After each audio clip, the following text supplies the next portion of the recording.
give a short overview of the kind of work I'm doing, but then I'm going to really zoom in on all the things which have to do with vectors and zip really fast through all the things which do not have to do with vectors. And the risk is that there's lots of super interesting rabbit holes where I can get stuck. So please give me a kick if we get stuck in a rabbit hole. So okay, so I want to talk about dialogue with machines. This has kind of logo like, you know, exchange. This. So first I want to talk a little bit about composition and things like visual music. Then I want to talk a bit about history of machines and technology also as a kind of culture. Then I'm going to talk about complexity, but it's one of the parts where I'm going to zip really through. And then we get to like the analog stuff and the heavy equipment, which is currently my studio, and which I could not really bring here. And that means that I'm going to basically talk about two projects more in detail. One is the only real like scan processing piece I did. I made a film as a kind of homage to the Vazulkas, and then just like this recent stuff with the Folsom and like scan like real vector graphics with the analog computer. Okay, so to start with composition, I want to start there because it's I see it a bit like, you know, layers of an onion. This is like the center of the onion, and it's also historically where I sort of come from, like why I started to make films. I'm mostly a filmmaker. And it's this idea of visual music, which has this very long history, which is one of the rabbit holes I can talk for hours about, only visual music history. But what's, for this talk, the most interesting part about visual music history is that if you play music, you can rely on a whole culture of instruments which already exist. You don't have to invent the violin to become a violin player. And with visual music, you always have to invent your tools. So there is a long history. This was a diagram of Alexander Wallace Remington. Like he had this color correspondence theory. And then he also built, he basically spent the whole family fortune, he was from a rich family, he was a painter originally, on these beautiful wooden pieces of furniture which were like organs. And then what you can see here, these big holes at the top, there's 12 of them. And behind each of these holes is a big arc lamp, like enormously bright lamp. It's like when you're welding, like this kind of light. And then there's color filters with some mechanical contraptions to move them. And then there's this big lens, and it's so it's like a color organ, and there's no image. So basically, this projects colored light, so you get a kind of stroboscopic show. So, for instance, you would play Bach on the keyboard, and then you see the colors corresponding to the Bach piece. So you get a kind of quite stroboscopic thing. But you know, he was very clever. He wrote a fantastically articulate little book called "The Art of Mobile Color." And it's he was totally aware that this was a very stupid way to begin a new art form. But he said, well, we can just borrow from this long history of music by trying this, and then we figure out what we should really do with light. So that's only one example. There's a whole history of amazing people, like crazy stories. Like all his equipment burned down because you can imagine with these arc lamps it gets really hot. There's reviews of concerts he did, like he sort of toured with this stuff. I mean, he was not like me who said, oh, 300 kilos, that's too heavy. He just goes on tour. And there's reviews where like he would play, I think it was in Manchester, where they then rent the local power plant and they get a special cable to the cathedral where they're playing. And then, you know, because of art.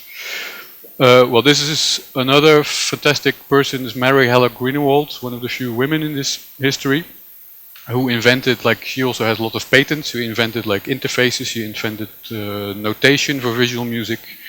And this is her.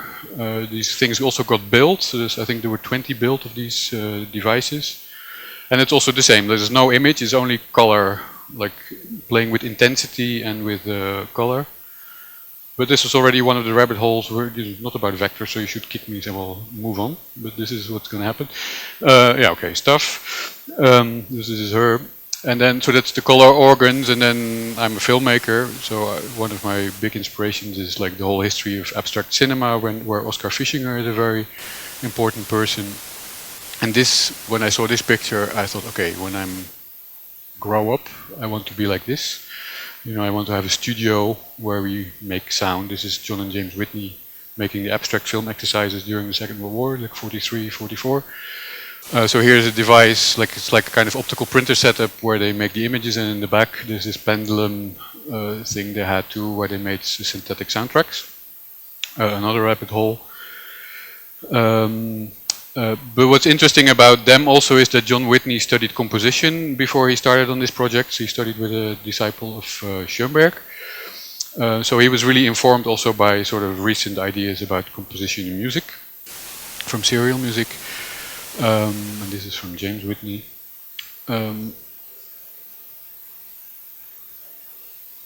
That's from this series of films. It's called Abstract Film Exercises. They had a whole... Basically, they were making black and white high contrast originals with very basic shapes. And then this is an example of how you can combine in the optical printer if you bipack, so if you put two film strips in the same optical printer, how from this very simple shape, like here it's basically kind of wipe, like a kind of rotation, how you can, if you flip the film, if you combine them, you get shapes. And that's how all the shapes in these films were made. And if you look at the films, you can see that it's not a few layers, like it's like many layers. And this is also based on serial music, because it's basically, you have this idea of one sort of basic series which you sort of rotate and flip in various ways. It's an idea which comes directly from contemporary music of that time. Yeah, so that's... So I talked about color organs a little bit, about the idea of, you know, the visual music, how it was sort of manifested itself in film. And then also there's lots of experimental filmmakers who composed in certain ways. This is a frame by Kurt Krenn, filmmaker from Austria. And this is one of his shooting scores, of his editing scores. So it's basically, he made scores for, like, he did a kind of algorithmic editing in a way, but all by hand. But so he first wrote the scores and then he did the editing. Which were all approaches which I completely sympathized with, synthesized with, you know, it's, you know, with vectorhack, I'm going to say things I will regret, I feel it. This film, this is by Kurt Krenn.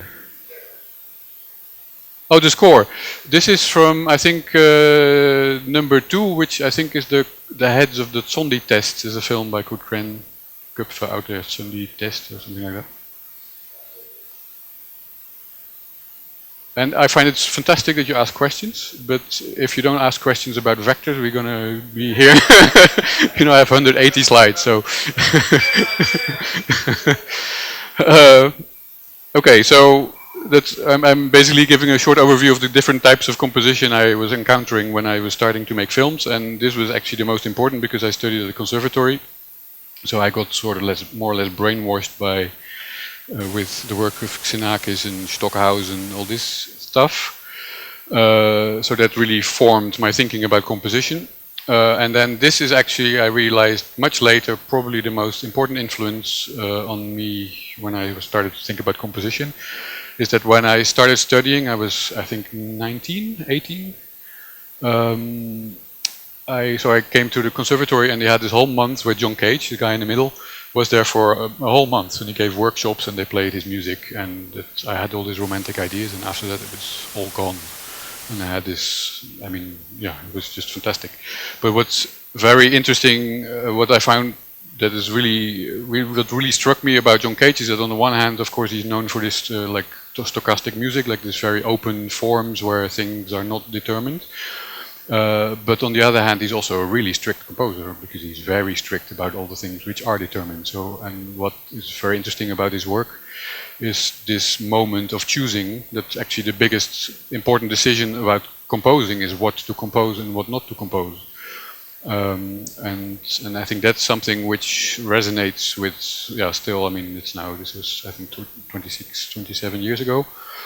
Yeah, I find that I'm still making those kind of decisions, but in very different ways. So that's an important point. Then the first vectors. I made some films, and then in a way the first film I made, where I thought I understood something was, or I found a way of working, is a film called Number 3. It's on 16mm. This is a still of it. This is another still, and I was thinking, that's actually vector graphics, even though it has not electronic at all. So how it's made, this is a really bad slide. I'm thinking I have to replace it every time I see it. It's basically a very simple, this is a very bad picture of my studio slash bedroom. But you can sort of, I can explain what you see. So basically what you see here is a kind of light machine, and it's a very simple thing. It's just a mechanical, I'm looking at my arm because I'm going to explain how it works. It's a mechanical device. It's basically a double pendulum. So it means that you have a wheel, and on the wheel is connected the pendulum, but it's eccentric, so it goes like this. And then, so if it goes very slow, you see a small circle, like there's a light at the end of the pendulum. If it goes really fast, you see a big circle. And in between, it's a chaotic system. I got it from a book about chaotic physics.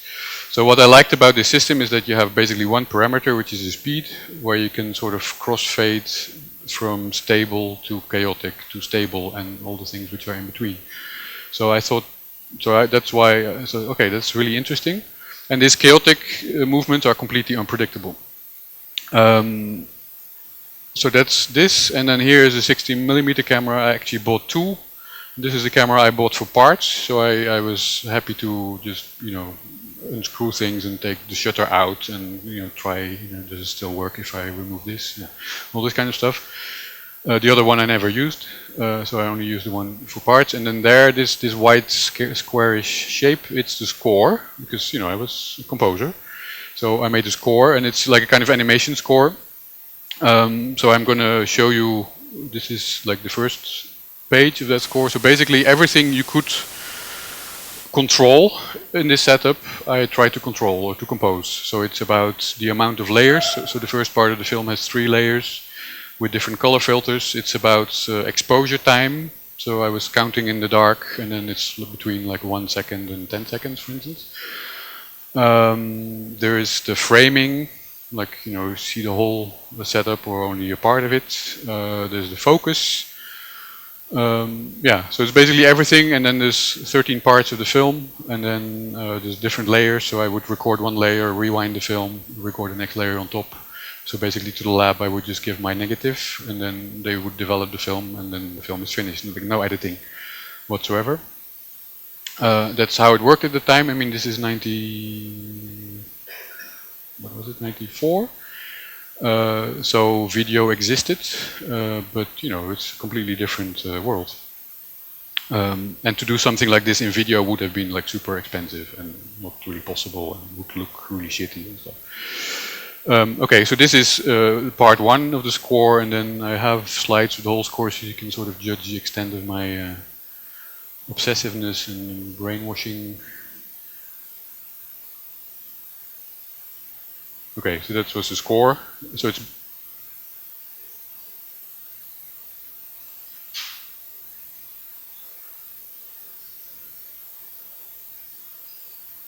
no, it's a score. I mean, this is sort of where I sort of basically understood that to make scores for this kind of stuff, basically a score is a kind of structure for the execution of something, which you sort of forget that, like if you read a music score, it's also just, instructions for the violin player. So these are instructions for the animator, which is me. And then I had certain dogmas, which some of them I still have, and some of them are, well, it's sort of weird. Like for this, for instance, I started to base all the structures of the films on prime numbers. So like all the ratios between lengths of sections are based on prime numbers. Like everything is sort of based or quantized in prime numbers, not partly because I like them, partly because they give interesting rhythmical results. If you have things like that going on in multiple layers, you will never have harmonics. Like the beats will always be independent. Yeah, so stuff like that.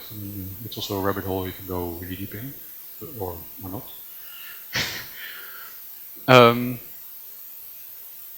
Yeah, but basically here I started to sort of develop a kind of way how to handle these kind of things. So some of these things still come back, even like now, if I make a score and they tend to be like a piece of paper like this with some scribbles, then the scribbles tend to be prime numbers, and how long things are. Anyway. Yeah, so this was the film. which I cannot show it, unfortunately. I mean, it's 16 millimeter. Should have had, I should have brought a projector. And then also later I made, sort of based on similar techniques, I made a film for 3 projectors. So it's 3 16mm projectors. It's also based on long exposures. Yeah, the structure is very different, but more or less similar. Okay, so that's the composition part I wanted to talk about. That's sort of where I come from. Then I started to realize that what I was doing was building my own tools, and that's part of the things I was doing was always really going very close to how the medium actually worked. So I got really interested, if you think about cinema and things like pre-cinema, like what's really the core of cinema, like historically but also technically. So I started to sort of delve in this subject, and then I encountered the work of Jules Marais, the scientist who basically invented cinema and the Crona Photograph. But was not interested in cinema, so he was interested in science, so he didn't actually produce films or anything, but he did all the groundwork, you could say. And what he did, he basically invented this Crona Photograph, which means that if you have a slave in a black suit with a white line on the sides, and the slave jumps off the chair, and you make a long exposure and you interrupt this long exposure, you get these different motion phases, and then you can trace them and you can analyze the movements, and that's basically how he worked. I mean, also Stephanie talked about like this idea of self-registration of phenomena. I mean, that's something he was very much busy with. So the idea was you have this machine, you turn it on, and then later you look at the picture and you do the analysis. I was thinking about long exposures, and my interest in this really started by thinking, oh, what would happen if you interrupt these long exposures? Then you can get interesting images. And then I realized that was actually the core of cinema. So you get this other work by Joost Rekveld, and this was my studio at the time. So it's basically, I made a film which is completely built up out of the movement of one thin white line. So there's one white line, it's like the arm of a clock. And it can turn, so that's one movement, and then you have this strange contraption there where this whole line can move up and down, left and right. So that's one part of the system. The other part of the system is down here, where here you have a kind of slide projector with a wheel turning in front of it with holes. So it's like a shutter, so it's like a stroboscope that shines on that thing. So if you have long exposures, you get some parts are exposed, some other parts are not exposed. You get these line patterns. And then here is a 35mm animation camera, and then you get, like, if there's long exposures, you get more of these lines on the film. If there's less exposures, you get less. So you basically have 3 movements, and then you can generate images, which became a film which is called Number 11. It has nothing to do with vectors, so we're gonna skip through. But why I'm telling this is that I realized that all this technical stuff I was doing also is part of culture, and all this stuff have meaning, and this idea of cutting time into slices is not only the technical basis of film you're working with as a filmmaker, it's also the historical basis of film, but it also has other types of meanings, because these images are from Frank Gilbreth, who did a lot of research for Ford, for the Ford factories, for the assembly lines, for Taylor. So basically what they did is they used the same techniques I was using for my films, like with long exposures. So what you see here is the kind of machine where you have a worker, and the worker has lights on his arms, and then he does this movement. He does like 10 hours a day, 7 days a week. And then they record it, and then they try to optimize this movement. They try to understand, like, why, what's the difference between the curves of efficient workers and inefficient workers. And then what they found out is that the most efficient curves are also the most beautiful, like the most smooth, the most, it's like this kind of physics thing. Like if people hesitate, you get this ugly sort of squiggly curves. And then they made like 3D models of these curves. And then they actually use these 3D models to also train workers, like choreographers would come in and train the workers. Well, this is how you do this. And which is fascinating, but it's also horrible. This is one of my favorite slides. This is a film script, you could say, but it's an analysis. Like, this is from scientific management from, like I think around 1920, about the assembly process of a Parker pen. And then, this ballpoint, famous Parker pen. So it is, there's two characters in the script, the left hand and the right hand. I mean, it really looked like a film script. You have all these elements. So there's some comments and stuff like that. And so it's basically about, arranging the things on the tables in such a way that there's zero inefficiency. And then, so the pain you feel here, this unavoidable delay, is that in the cycle of assembling this pen, the left hand is grabbing all kinds of things, and during that time, the right hand cannot really do anything. So imagine you're a director of a factory. You have like hundreds of workers, and their right hands are not doing anything. Like what is this about? So this is, so that's basically what this is all about. This is about efficiency, about robotization of the humans, you could say. So it's exactly like in modern times by Charles Chaplin. You have this famous scene where the director cranks up the assembly line. I mean, that's funny, but it's also exactly what actually happened. I mean, this whole research is about speeding up this assembly line and making sure people don't die, because that's not efficient. So that's sort of was my entry into thinking, okay, all this technology actually has a meaning. It's not only about just, screwing, soldering and making tools, which I find great, but it's also about dealing with these things. And then I realized that Stan Brakhage, like famous experimental filmmaker, also he wrote, for instance, about perspective in similar ways, like thinking that if you look at a film camera or now a video camera, the fact that these lenses are how they are is because they are designed to produce pictures which resemble the pictures you see in a museum, like the classical painting with like normal perspective, like classical perspective. And that's the only way they're like that. So if you want to sort of produce images which are different, which correspond more to your personal vision, for instance, then it also means you have to destroy that camera or open it up and modify it, which is something which sort of, I think, resonates with a lot of vector hack activity. Okay, so I made that film, and then, that's also like that film, I'm not showing anything of it here because it's not vector. But I worked really long on that film, like it's, I think, 4 or 5 years, building the machines and writing the software, trying out things, printing, like it was all optical printing was, a lot of work. But then also in the meantime, I also made other things. So I made like spin-offs, like I made this big installation, which is also based on a sort of pre-cinema scanning process. I was also really interested in the mechanical. I discovered, the early history of television is also mechanical.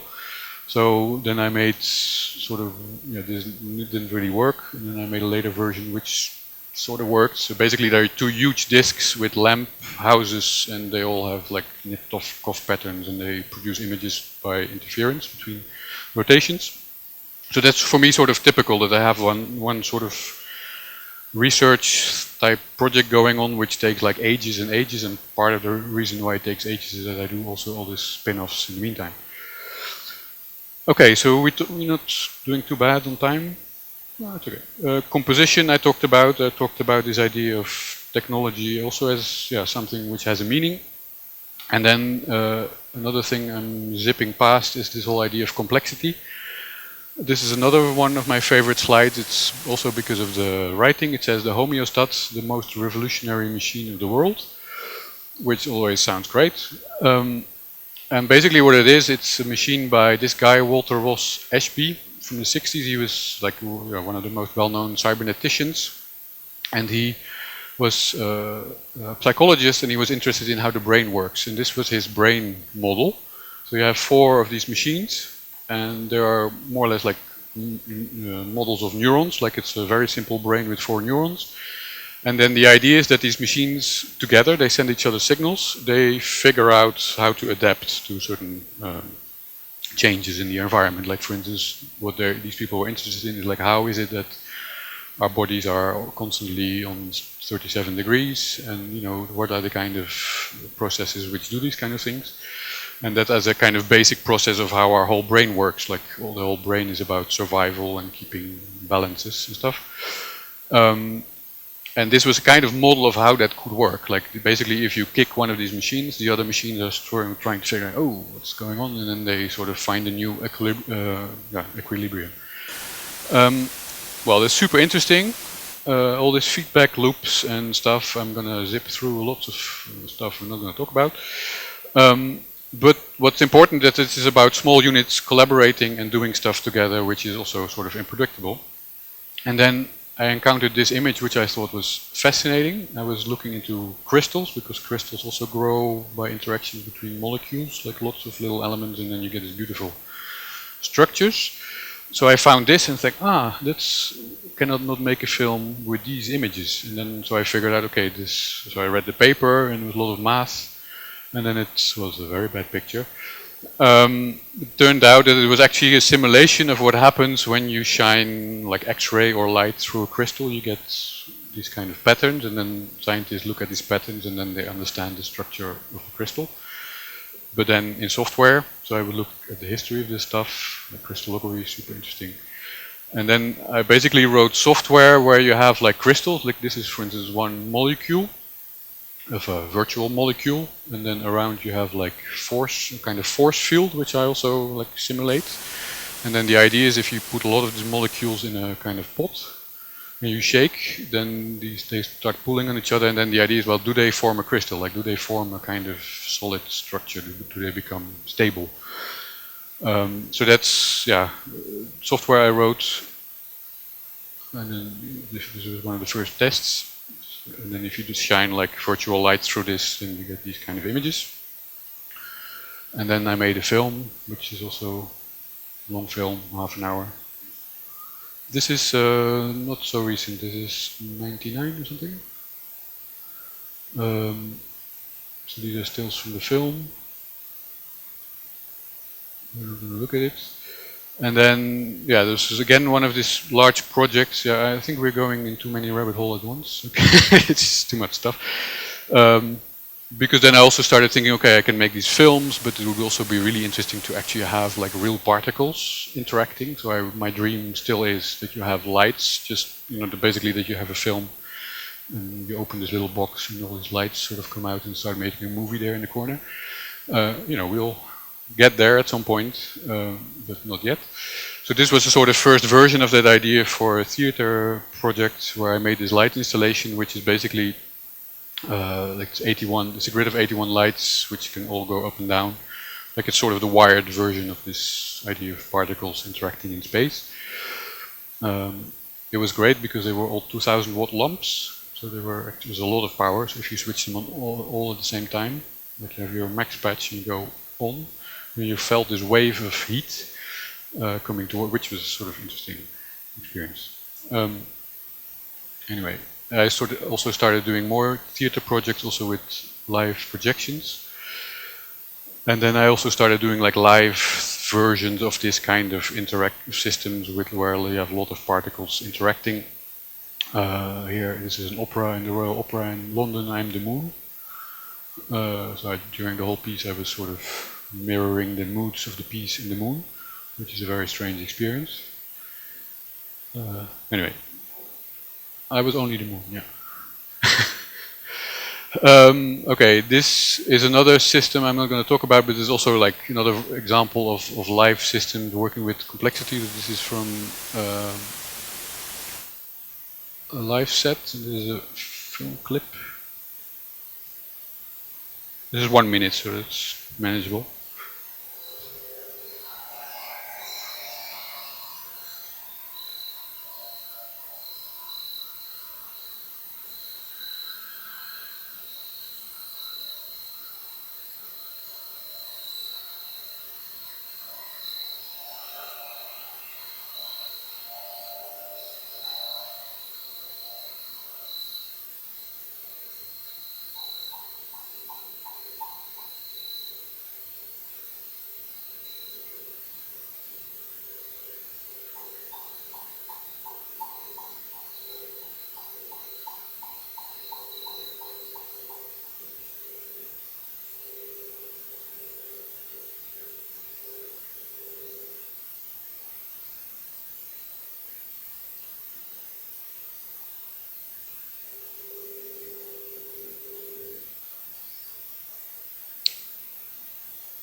It's very short, just to give an idea of how that then could look.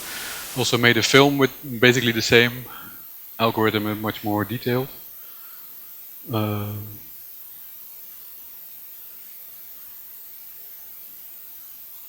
And this is other recent stuff.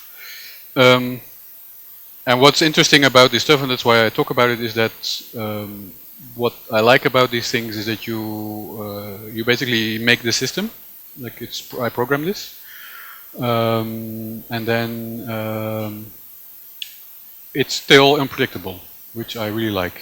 So it's more like, for me the metaphor is like gardening, like you make your garden, you put a seed, so that's all the stuff you do, and then still you're not really in control of what happens. It's just, you can sort of guide it, do things like that. So that's a relation I like very much with the tools I have, where things also can be really surprising. Okay, so I talked about composition, I talked about technology, I talked about complexity and this idea of gardening. And if you put these things together, like if you think about Cage, about sort of deciding what, this idea that you actually decide what you're going to control and what you're not controlling. If you think about it, all these technology have meanings. If you think about that there's processes which you make, where you design and build everything, but still it's unpredictable, then for me that sort of at some point came together in this idea of having a dialogue with the machine. And then the idea of having a dialogue with the machine also means that there's somebody on the other side to have a dialogue with. It also means there's a kind of autonomy with the machine. And I'm sort of trying to get my head around this idea and sort of find other people, other ways of thinking about it. And then if you think about machines, in a way what the machines are basically, it's like pieces of mathematics made mechanical. And the interesting thing, if you read about philosophy of mathematics, you get very similar things. Like you get, for instance, these things up there, they're simple equations. I mean, I know that people, if they look at equations, most people sort of recoil in horror and are scared, but you can sort of see this is simple. It's 1 and it's minus and x, there's no weird, complicated stuff. And the interesting thing is if you put these 3 simple equations in a system, like this is an electronic system, I will talk about it later. If you patch it, it looks like this, is an analog computer. It starts drawing all this stuff where like you cannot really predict. I mean, it's repeatable, but it's not predictable in the sense that if I see the plotter going, that I know, oh, it's going to go left or right, because it's a chaotic system. So already there in mathematics, which is like sort of the most, like the image people have is like the most controllable part of culture, let's say, is the most rigid. Even there, it's like these mathematical objects, they just exist, they have their own life. And what mathematicians do is discover them or explore their properties. It's not like they're inventing them necessarily, or they're basically exploring the consequences of decisions they make.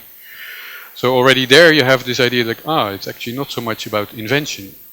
And then if you start reading really about the history of all kinds of technologies, like now I'm really interested in the history of like transistors, for instance, you read always there's all these moments where stuff happens by accident.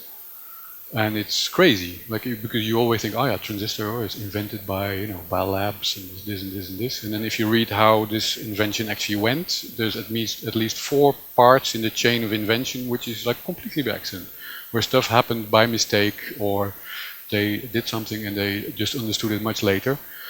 So that's this idea of serendipity, like basically you are looking for something and you find something else. That's basically the idea of serendipity. Like there's an incredibly long history. So basically what you start thinking like, if you think like we humans make everything, that's a bit the narrative in human history, you can also flip it around and think, well, all these objects, they do what they want. And then the humans come in and they tell themselves stories about it. So that's sort of, I find it a much more interesting way of looking at this history of technology and stuff like that, because it makes the humans much smaller, and it becomes much more interesting. Does that make any sense? And then, this is an idea, this is Hans-Jörg Reinberger, he's a sociologist, historian of science, and he has this idea of experimental systems, and he talks a lot about, for instance, if you have a scientific institute, they have a mission, they get money for something, to research something with proteins, for instance, and then imagine it doesn't work. Like you have this institute, you have a director, you have like 2 sub-directors, you have a whole staff, you have technicians, porters, and then the research doesn't, there's no results. What then happens? Like no institute says, well, okay, we go home, we close everything, What then happens is that everybody start having meetings and they start writing grant applications like, oh, we should research this, oh, we should research this, and then this will continue until they find something. For instance, like he gives lots of interesting examples of these kind of mechanisms. So there also you have something that the structure of the institutions or the things actually determines quite a bit about the research, which is not directly determined by the scientists working there. This is another picture, like this is Andrew Pickering, and this is Catherine Hales, who are both incredibly interesting thinkers about also this kind of thing, like, you know, like how, there's a sort of boundary between what humans contribute and what the machines contribute, or devices. And Andrew Pickering has this idea of the mangle of practice. The mangle of practice is this sort of thing, and what you goes in is people, devices, concepts, these kind of things, and then you practice, and then what comes out is that you know that one of these things will be transformed, but you don't know in advance which one. Does that make any sense? So also, like if you look at the really big changes in science history, for instance, then you will also find that those are actually against the rules of the periods which came before. So there's no fixed method in science. The idea is, the practice is that these methods will change. Because they will adapt to what's actually happening.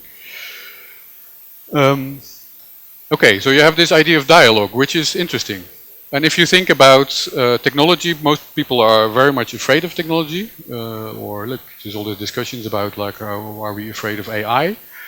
And then I also think, well, why would I be afraid of a supremely intelligent being? I'm more afraid of stupid humans than of intelligent beings.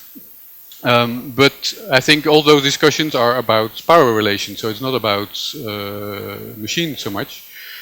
And then, of course, the big image is Frankenstein, where you have, this image of the mad scientists who create something, and then this monster is created and it goes on the loose. I mean, you get this, the monster is loose.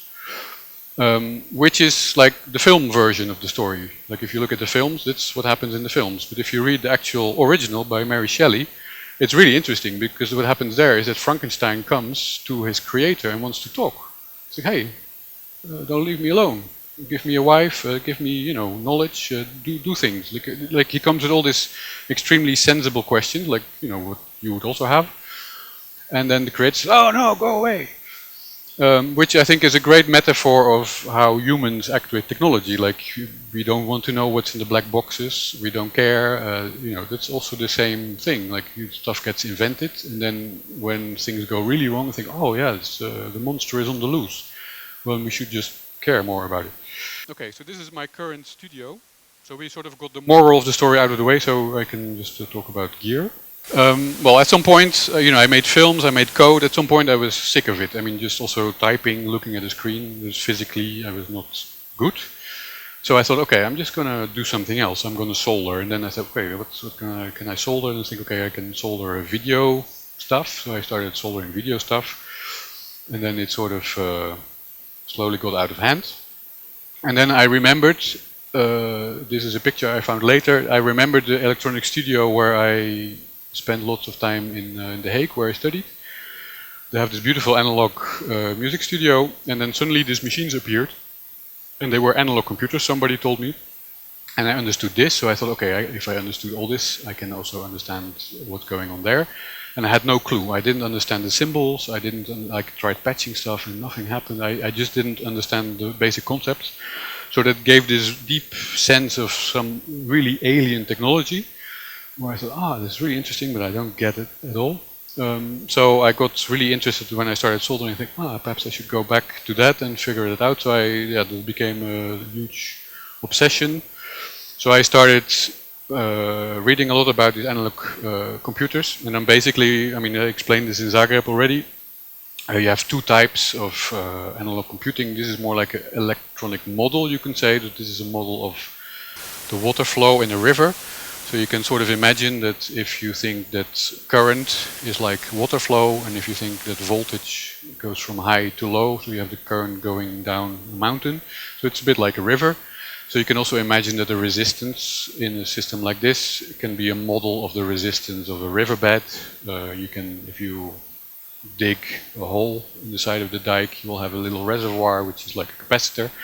So you can actually experiment with the rivers by just changing things in this electronic model, and it's much cheaper than having to dig and transport tons of earth. And in Holland we have this problem with our dike. So this is the Dutch high-tech from 1943, I think, during the Second World War. So that's one type of analog computing, which is more like making an electric model, and then the other one is, zapping through this, is more that you really translate equations into a connection between units, and then you get all these great machines. I'm not going to talk about a lot here, but like these big analog computing installations where you have all these different units which are connected to calculate equations, and what they do here is turn the knobs and find the trajectory which will bring the rocket to the moon. And if they find the right values, they will ask the digital department to verify their calculations, which will take several days. And then they know, okay, this is how it goes. So it's a kind of heuristic. It's a tool to find things, to explore a space of possibilities in real time. So you always have like some kind of screen where you can see the curves and sort of adjust things, which is a precursor of like the audio synthesizer, also video synthesizer. So I was here. I was really, I was sort of thinking I can build these things, I can explore these things. Then I found this computer, so I was really working on it, and then I restored it. So I actually learned how to work with these machines. And then I got a phone call from Lima, which is a media art archive in Amsterdam, and they said, yeah, you're busy with all these machines we see on Facebook, and can you not make a homage to the Vazulkas? And I think, okay. And then one piece two pieces they made which I really liked are called Telch and Reminiscence, and it's these two pieces where you have the scan processing, the etc. Is used to process footage which they just recorded by walking. And Reminiscence is a walk in a house where Woody Vazulka lived when he was a kid, and he just walks around in this farm, and there's a camera and there's direct sound recorded from the camera.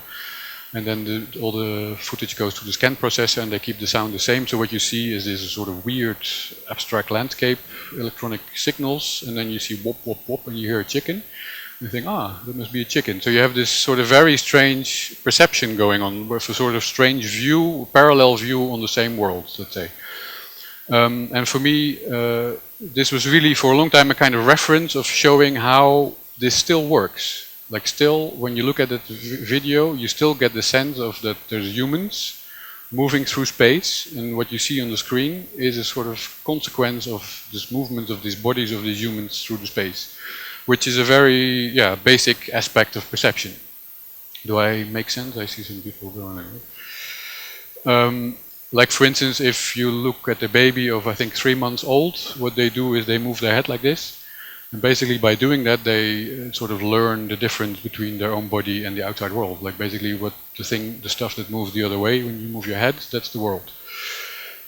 So I have to think about that. If you see Telch or Reminiscence, like that's sort of the level of perception which left. Like it's for me, a very visceral piece. It's not about abstract space at all. It's about bodies. Okay, so now we go into a side rabbit hole. I'll go very quick. Like for a long time, I'm also really interested. Like this is also one of my favorite slides. It's by a guy called Bach Irita, who is a originally Mexican scientist, who developed these tools to basically help blind people see. So this is a sensory substitution, it's called. So basically, you have like a camera up there, and here's a grid of electrodes which you put on your hairy belly. And then it's very straightforward, like there's a few pixels, like this is basically a pixel grid, and that pixel grid is sort of imprinted on your belly with electrodes, and this works. Like the idea is that if you train with this and you throw a ball, then you will not go like, ooh, that's a strange tickly feeling on my belly. You go like, oh, there's a ball. So what you get is you have blind people behaving as seeing people. and then this visual information, let's say, goes through this machine into the skin, and then if they do like MRI scans and stuff like that, it arrives at certain places which are associated with visual perception. So it's really like seeing through the skin, or it's like, I found this like super fascinating. When I heard about this for the first time, I went like, wow. Because the idea is also then, can you not, like this is restoring vision to blind people, which is of course a great idea, but can you not also do other things, like, you know, have a vision or like senses which we don't have yet? If this works, then why not do other things? So I did also with students and with my own, I started like this other examples of this. This is a thing called seeing sound, no, the voice, sorry. Seeing sound is something else. This is an interface called the voice, which is essentially the same idea, except that it's not on electrodes, but it's just sound. So it's like, you know, the most basic max patch. You have camera input, you scan it, and you convert it to sound in the most crude way possible, like listening to a fax machine or a modem. And then this, especially this user, she has been using this for like 15 years, and she actually sees depth, and you know, like there's blogs of her where she describes it for the first time when she's doing the dishes, and for the first time she realized she's actually seeing in 3D. She's standing there for hours and the water gets cold. I mean, it's like a fantastic story. So what I like is that it's this incredibly intimate, also visceral relationship with machines. Yeah, there's lots of other things I'm not going to talk about. This is the most famous guy, not the most interesting. And then, yeah, so I started to look, like do experiments with this. Try, you know, can you make something like just simple with Arduino, some sensors and some vibrators or something. And then I got really interested in this very strange world of electric senses of fish. Certain fish, especially sharks, they sense electrostatic fields around them. And then I was basically wondering, like, what happens if we can sense those things? So I started experimenting with very crude electrostatic antennas, like you put them on your head and you have these antennas. And then, yeah, you have vibrators on your arm and you can basically feel the direction of the electrostatic field. And then I thought, oh, this is great, this works. And then I thought, oh, am I going to walk outside like this? You're going to have like kind of Jesus, cyber Jesus outfit. So I think, well, that's not going to work for me. But you know, this is the whole system, so you have a kind of, it's all very crude, huh? Like it's vibrating motors and sort of, you know, second-class media art school Arduino project. And then this is me walking around with my antenna. It was better than this thing on the head. Like this, you can sort of just look like you're doing something sort of important. Anyway, I did a project, blah blah, and then so I thought, okay, so Lima invited me. I thought, oh, this is really interesting because I want to link it back to that project. This whole idea of, you know, is perception, how malleable is perception, and can you not use this Rod-Etra idea of the scan processing in real time as a way to do visual feedback, but have a completely different image of your surroundings than the image you have normally. So I did a workshop there, and with this app, which I realize I have also on my phone. I don't have a Google Cardboard thing here, but so it's basically a very crude simulation of the Rod-Etra. I did this together with Luis Fernandez, who's a great programmer, and everything is in fact online. You can build it yourself, but it's not easy to like. I mean, it's not super, but it, you know, it sort of works. I don't know if you can see it. Well, we can look at it later, but it's basically, it's very crude.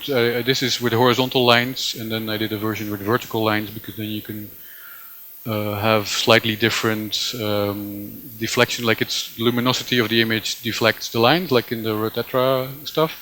And if you do that slightly differently in one eye than the other, you get a kind of fake 3D, which is actually really confusing because it's different than the real 3D. It's really cool to work around this in a staircase, for instance, with this on your head. We did during the workshop, we did all kinds of experiments. And also hooking it up to other sensors, like temperature sensors, where you have like the image you see is actually a reflection of temperature. So I was really thinking about these lines and also thinking, well, I can, you know, we can do this in software, and I will make this kind of tool and make a film by walking around with this tool and these extra sensors in the urban environment to produce a film which is like a sort of different view on the urban environment. That was my idea. And then I read this quote of the Rod-Etra manual, where somehow I had not made the connection at all with my analog stuff I was doing. Like I had thought of this as a completely different project. And then it says, like in the first line, the Röth-Etra synthesizer is a video analog computer. And I think, okay. I have one. I was building one. So then I realized I could do that stuff, but also analog. And that in a way that would be much more interesting and much more fitting, perhaps as a homage. So I started doing like a kind of Röth-Etra setup in the studio I had at that time. So I don't know if I have images of the whole setup. So I started doing experiment like the classical bazooka selfie to try out. There's images of the hand, which I don't have here, but like all the this was around Christmas time. And then I also started thinking, okay, but it's really interesting if you think about the urban environment. This is also what Bernard talked about yesterday. You have this 50 Hertz, the grid. And 50 Hertz is also the fundamental frequency of video, also because it's the fundamental frequency of the grid. Like television used to be synchronized to the power plant, basically. So then I was thinking, so you can, if I film a walk, just like what the bazookas did, I could also add, I could record the sound, but I could also record the 50 Hertz or the electromagnetic environment during that walk and use that also to change the image because it's 50 Hertz, so you get interesting interference patterns. It's not a random signal which will just add some noise. It's an interesting signal because it actually has the same frame rate. So I built these induction coils. And also the first time I did this, I mean, this is inspired by Christina Kubisch, of course, who did this fantastic sound walks. I mean, she does this much better and for 20 years. And I went to the hardware store and I whipped this up in like a day.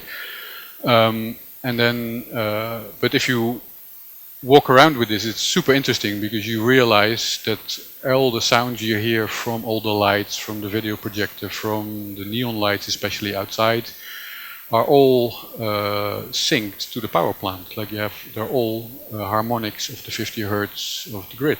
So it's you get a very strange impression of a city when you walk around like this. Yeah, so that's basically the piece I made. Is that it's like sort of copying the recipe of Telch and Reminiscence. Like it's unedited. It's just a walk, footage from a walk with the sound, with the image processed, and the added element is this. That it's actually also about capturing the physical signals which are in the urban environment, and then turning that into a video. I can show a part of this at least. The whole piece is 17 minutes, so it's a bit long, but I can show the first few minutes and you get a good idea.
Time when exactly at the right moment this huge train appeared.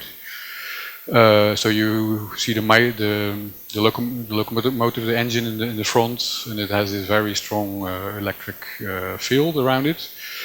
So yeah, there was a kind of dream. I think, okay, yeah, you cannot do better than that. And there were more stuff like that happened in this walk where yeah, so I Did you say 17 or 70? 17. 17, okay. Yeah. And so later also I go, like one spectacular thing is if you're in a metro or in a tram, because you're basically sitting in an electromotor, so the like sounds like you're sitting in an analog synthesizer. Yeah, so you know it's interesting. It's a really fascinating piece because one of those you know, artist utopias is to let people see the world through different eyes, essentially, and this is exactly what's happened there. Normally, we're used to seeing this kind of scan processing happen in somewhat more of a, you know, linear fashion. So actually, I'm going to ask the nerdy question of how is it wrapped around like that, and maybe also why. Why did you choose that particular way of presenting it? Yeah, I don't know. It's partly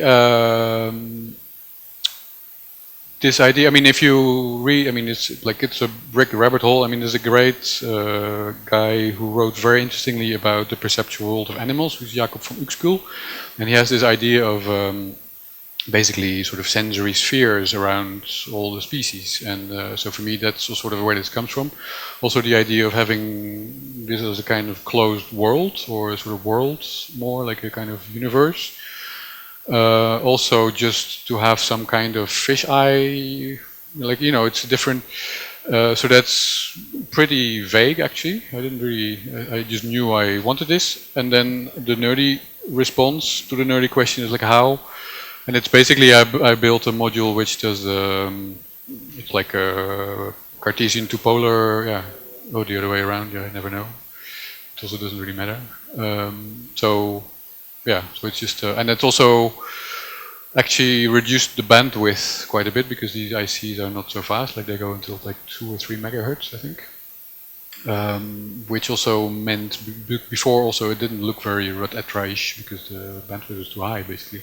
So I realized that the Rod-Etra look is also, you know, you'll know, is also really about not having too many lines and having quite a low bandwidth actually. Could you say more about how many sensors you were walking with during the recording? Because I could sense there was a field recording plus this electronic field plus... Yeah, I had this, I was this sort of one-man band recording device. So I had this sort of elaborate synchronization routine also, because you have to sync all these things. But basically it's just a camera, a video camera, and I have in-ear mics for the sound. And I have this this induction coil microphones are in a backpack, but also with a separate recorder. So, well, basically, what you see, it's a kind, I mean, it's processed camera footage, what you're looking at mostly. So.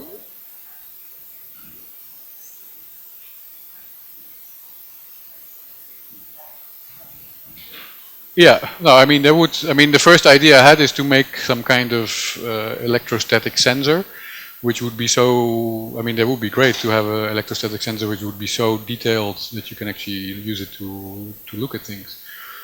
I actually tried building one and then, yeah, I got into very murky territory because I don't think this is actually, yeah, you can build these sensors, they're directional enough to do that. To have this very slow scanning device, and I was just trying to figure out if what I saw was an artifact of the scanning device or an artifact of the world, you know, like also this sort of basic question. I have another set of questions because what interested me a lot was that when you made this this kind of virtual reality scan processing app there, that you ran it as a workshop, and that means that there was a research process there, that you were researching things. What sort of, let's say, perceptual experiments came out of that, and what would you say the results were? They were a bit limited because also, you know, I mean, workshops is always like more work than you think. Eh? The idea of the workshop was to start with this Rod-Etra and then try hooking up sensors to the app, and then try also to, you know, write, because it's a kind of shader code for the nerds.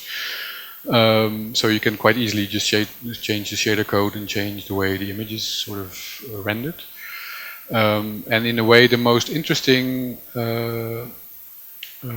experiments we did were sort of inspired by amoeba perception. We have like a sort of one-dimensional. They only can sense the intensity of things, like the intensity of the food gradient around them. So they basically have like this one. So we made this that it's just a monochrome display, and you could sense the temperature. It was basically a temperature detector. No, a temperature gradient detector, so you could sort of move around and see if you were going to a warmer or colder place. So you could sort of use this and have somebody guide you, that you're not bumping into things, and then you would find the warmest place in the room, which is really interesting because you don't think about that at all. Yeah, that sounds a lot like this Hochschule, the thesis of these ideas of these different methods of perception.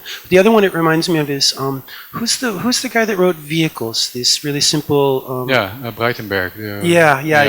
These kind of autonomous vehicles that, for example, you would have a light sensor over here, and the light sensor would control the opposite wheel. So it would either, depending on how you rigged it, if there was a light over there, it would either always veer towards the light or it would always veer away from the light. And it's a way of programming very simple behaviors into completely inanimate objects, and the more complex the behavior is, the more it begins to behave like an autonomous being. So, but it's also just great. I mean, we also just spend time with this we call it the Rotetra app. I mean, it's very crude, but just wearing this in a group is great. I mean, it's like can we get that in the App Store, please?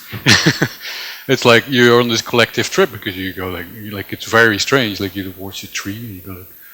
This whole bunch of people with Google cardboard things with holes in them, like a hole for the camera, and then you're all watching a tree. It's great. I mean, it was really a very interesting workshop. Are there more questions or comments from our assembled panel of expert audience members? Yeah, we have to look at time because I can go on for ages. Because I'm also thinking. But if you have some more stuff to show, let's see it, please. And zip through some things. Okay, that was sort of a strange adventure where I sort of actually started using this analog stuff for the first time to really make a piece, a bit by accident. And then the kind of stuff I wanted to do really is I was sort of learning this analog computing. And then the first things I did is to actually use those to produce control signals for these kind of oscillators, which are like 40 megahertz Tektronix oscillators, which you can do lots of different things, and then try to make HD video with these generators. So I did lots of experiments and I made a piece, which I still don't know if it's really a good piece. It gets shown a little bit, but not so much. So that's one thing I did, and then the most recent thing I'm into is actually building an analog computer myself. So I have this analog computer, this big machine, which I showed. And this is the most important module in that analog computer I built, which is the most complex thing I've ever designed. So I sort of designed this from scratch to my surprise. After 5 years of soldering, I could do that. So these are 3 of these modules. And they're basically what's the basic module of analog computer is like the summer adder integrator. So these are integrators.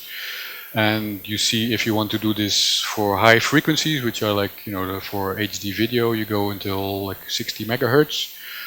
The idea of analog computers is that these circuits are extremely simple. I mean, they're the most fundamental circuits. And if you start doing that for 100, I tried to go to the 100 megahertz, then stuff becomes really complicated because you have to buffer everything. If you want to switch the time constant, is by switching between different capacitors. You cannot just use a switch because it creates all kind of weird things. You have to use chips to do the switching. So again, it gets complicated because you have to compensate. It becomes this very unwieldy, totally inelegant thing, but it works. So yeah, this basically my studio. Like I always, when I show pictures of my studio, I think, oh, this looks really empty. Because now every time, like a few weeks later, there's more stuff added to it. So I go like, oh, this looks empty. What's missing? And then because here now there's lots of cables, you will see them later. So this is basically like here's this analog computer, here this Tektronix stuff, and this is then the stuff I'm building. So that's basically my analog computer I'm building, and these are mixers and switches and comparators and stuff like that. So I've built all this stuff. And then the idea is of this analog computer to actually to build them fast enough to really produce a raster video signal like VGA. That's the idea, but that's going to be difficult because I'm encountering bottlenecks. And so the first thing I tried, also because of this Folsom machine which arrived, was actually to do more like vector graphics with these fast oscillators in my analog computing. So there's a whole thing.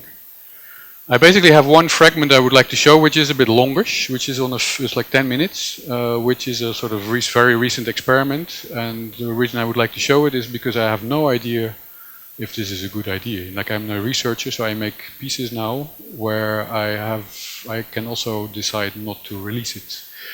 Because and also, so it also means I'm really trying things which I have no idea if this is a good idea. So it's a bit longish piece, so what I would like to propose is that I finish my talk and then we look at this piece for as long as it lasts, and if I see from your reaction that it's hopeless, then I'm going to delete it forever. No. That's quite a burden for us to carry. No. But okay, so this is the kind of stuff I'm really working on now. I'm actually working on that film at the moment. I was sort of hoping to have it finished, but things always take a lot more time, so it's going to take ages. And the near future is determined by this weird purchase I recently did. I got really interested in thinking. It's a bit goes back to what Derek was saying about the sort of culture around these machines. That all these devices come from the military. And I'm really thinking also, like, how can you sort of, I like to make abstract visual music in a way, but on the same hand, I want to sort of make films which are also about this culture around them. So it's somehow about all this culture of signals and radar and surveillance, all these kind of things. And one of the solutions or ways I thought that it could be really interesting to also have that layer into a piece is to actually start make installations using actual radar displays. So I found on eBay, I found this display. This is a glass for size. I mean, I didn't realize these glasses come in different sizes, so that doesn't work. But they're like, they're as big as an LP, so they're like 12-inch tubes. They're from radar displays. They were made start from between the 50s and 71. This is the last batch. So I found this on eBay, and then I was corresponding with the seller, who turned out to be the CEO of Video Display Corporation, which is like a big company. And he said, at some point we acquired Westinghouse and we had this whole stock of radar tubes. So I said, how many do you have? So we have 20 left. Okay, can I buy them all 20? So I bought 20. So now I have to build this device around them now, which is sort of, it's like 12,000 volts, all this stuff, and I'm already scared just to look at it like this because they're a vacuum, like I have to sort of, so I'm wearing my glasses, going like, scary, but the idea is to make a big installation or a series of small installations with these tubes as actually standalone things with either with analog circuits in them or just recordings, because the bandwidth of these things is quite low. Actually, the bandwidth is not low, but it's very slow phosphor. Like they have beautiful. It's the reason I bought these. It's P7 phosphor. I don't know if you know about this, but what I'm actually surprised when here at vectorhack, you either see the white phosphor of the vectorhacks or the green phosphor of the most scopes. But there's lots of different types, and the most common in radar is P7, which is that if you have a trace. You see basically a blue point, which has a very short glow, and that blue point activates another layer in the phosphor, which has this very long green yellow glow. So you really see. So if you see radar in color films, it's mostly that's the kind of tube you see. So you have this very long memory, you could say, in the tube. So the early systems also didn't have any memory in the radar electronics. The images stayed on the tube, and that's why you could sort of recognize that if this thing goes around, that this plane is moved, for instance.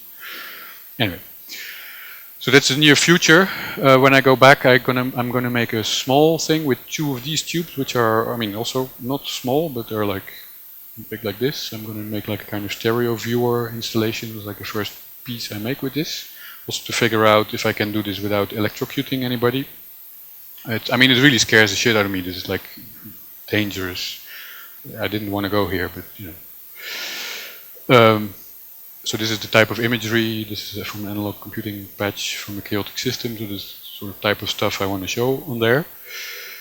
And then, like, for the further future, I'm really interested in the history of semiconductors, and like with all these analog computing things, what I find interesting is that it's also it's a bridge to the physical world. I mean, you can easily work with matter. Like, I don't know, I showed, I think I have an image of it later.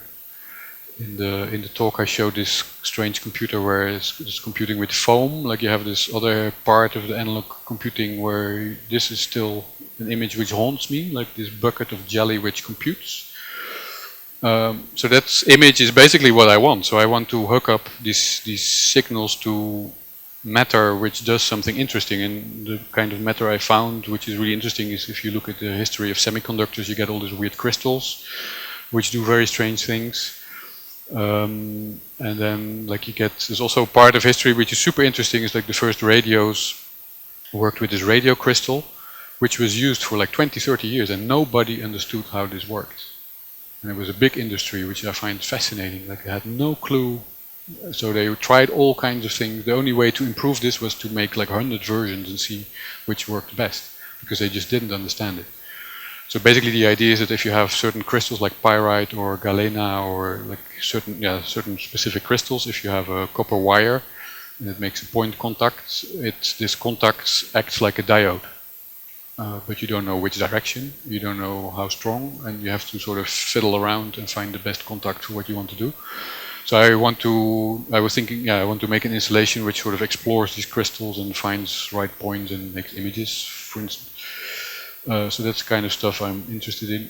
This is other prehistory of, I found this great precursor of semiconductors where it's in salt crystals, where you can actually see the currents in color, but they're very slow. So they're very slow, so you can actually really see them move. So it's like this extremely slow computing, which I find also super interesting as perhaps an installation.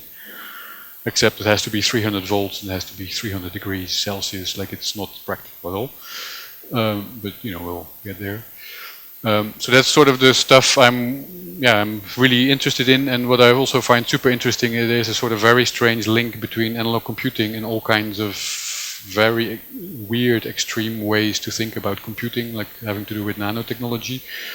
Where I realize I understand lots more about what's going on in there because I know about analog computing. So that's the part, what I find really interesting if you look at these histories.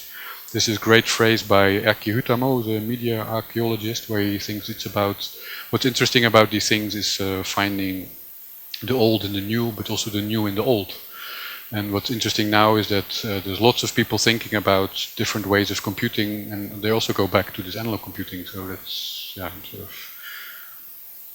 it's always cool to show a picture like this and say, well, this is the future. Field any questions, comments from the audience, and then take a little break? Good.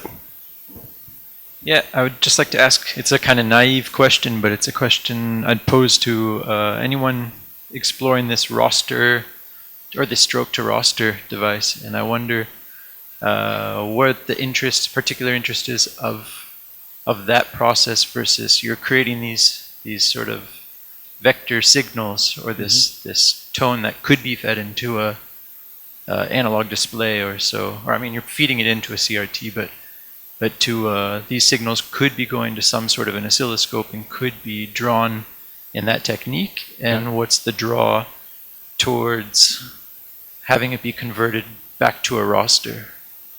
Well, there's basically two reasons. One is color, and the other one is distribution. Because I'm thinking about this as a film. I mean, it's going to be a film. I mean, it's not finished at all, but I'm working on it. But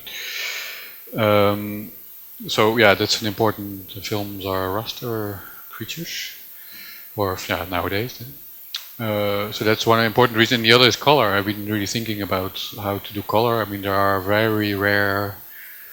I know there's one HP vector display which is color, like it has super special phosphor where you can have, like, it has multiple layers and it's actually RGB. But I've never seen one, even, let alone for sale, or I don't know, just very few. And for me, like the the other piece I showed part of, that's the only, I think the only black and white piece I've ever made. Like if there's no color, I'm in principle not interested. Let's say. So yeah, for me that's really super important, and for me also the like if you look at the patches, I realized also, like looking here, one thing I realized is that if you want to do RGB, that you have to make your whole patch around this RGB thing, because it's, you know, XY is 2 signals, RGB is 3. So in a way you do more, you're producing more like a color signal with shape added than shape with color added, which is a bit how we tend to think about it. That you first you have your vector and then you add color. But it doesn't really work like that. If you look at the patches I make, they're basically based around making a color circle, and then we start working with it. I really like the textures in the probably second half of the movie, when the raster is quite dense, and I was curious if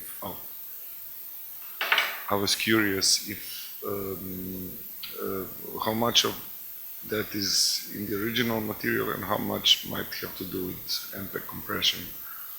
I mean, or how different does it look in uncompressed? Yeah, there is a bit of compression here, but to be able to play it from. I mean, I liked it. I liked it anyway. Yeah. And there was just, although it's not, there is no. Yeah, there's basically 2 textures. Well, there's 3 textures. There's a texture from the compression, which is there, but not super visible. There's the texture from the signal. I mean, there's high frequency noise. So if you look at the still, I don't know if I have a still here actually. Perhaps not. No, I don't. Well, if you look at the line, here you can see it. You can better see it in these raster things I did for this clip. All the lines are a bit wiggly because there's noise. And so that's one thing. And the third texture you see is, you can also see it really here, has to do with the sampling rate of the Folsom, where what the Folsom is doing is like this stroke to raster converter. It's basically sampling the position of the beam. So if the beams are moving really fast, there is also noise in the position, let's say. So it has a kind of grainy quality, which I quite like. But that's really from the Folsom machine. And one note about Mary Shelley. I listened to a lecture in Zagreb about her, and the same story about Frankenstein talking in the book and everything. And she said that the lecturer said that the reason why Frankenstein doesn't speak in the movie is because when Boris Karloff showed up, he had such a terrible Cockney accent that they decided that there is no way that I don't know if I didn't check it out, but it was a nice lecture and I liked it. Yeah, actually I read a bit about it. There's actually the film is not directly based on the book, but it's based on the play which was based on the book. And the play has these changes in the plot. So that's where Frankenstein just becomes this one-dimensional monster. And there's also other elements added in the play. So that's where. Yeah. Exactly. Yeah, that's the crucial difference also in the play. That the play is where Frankenstein, the name, is attached to the monster, where in the book Frankenstein is a scientist, and so that those things are already from the play. But I haven't actually read the play yet. I'd like to call that a wrap. It was absolutely fascinating. I loved looking at this stuff, and the layers that you pull into it are just you've got a wild mind, and you're really grabbing things a lot. Maybe the couple of things. This quote that you put in the beginning of the film here really reflects this essay that I referenced from Robert Mallory, where he was talking about these 6 levels of the involvement of we could even say the dialogue between the artist and the machine. And in the first level, the machine is simply a dumb tool that just does calculations. And by the later levels, the computer has become, or let's say the machine in that discussion has become more capable of making its own decisions.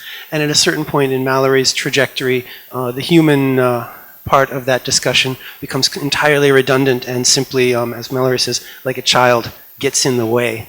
So it's very interesting to see that kind of reflected there as well. Yeah, it's a quote from the psychologist, very famous psychologist with a great name, Edward Boring, who was, I think, the head of the American Psychological Association just after the Second World War. And there's this whole idea of the human operator, which comes directly out of this fire control. And that's also, I mean, there's this fascinating book, we talked about it a little bit, called The Closed World. It's by, I think it's called Edwards, the guy.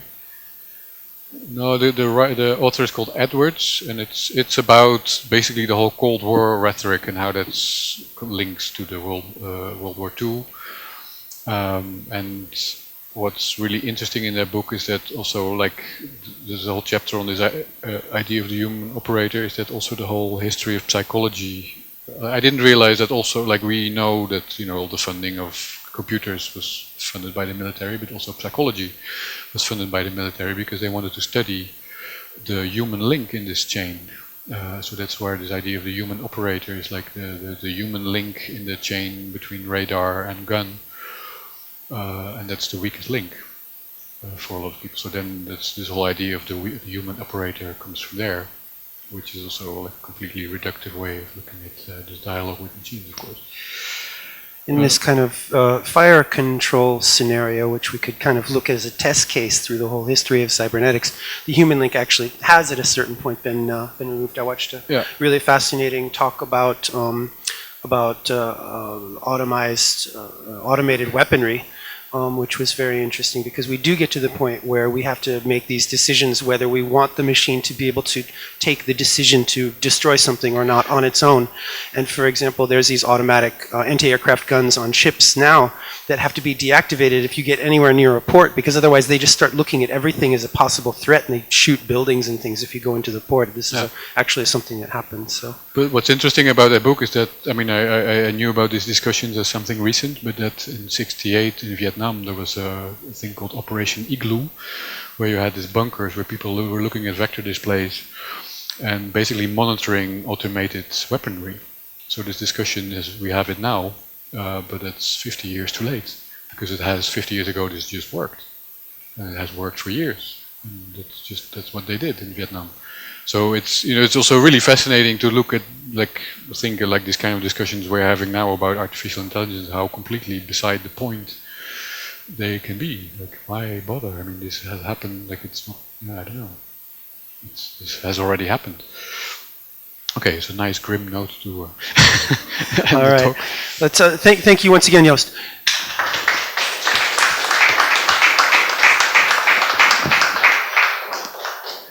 I suggest we freshen up, get some light and air.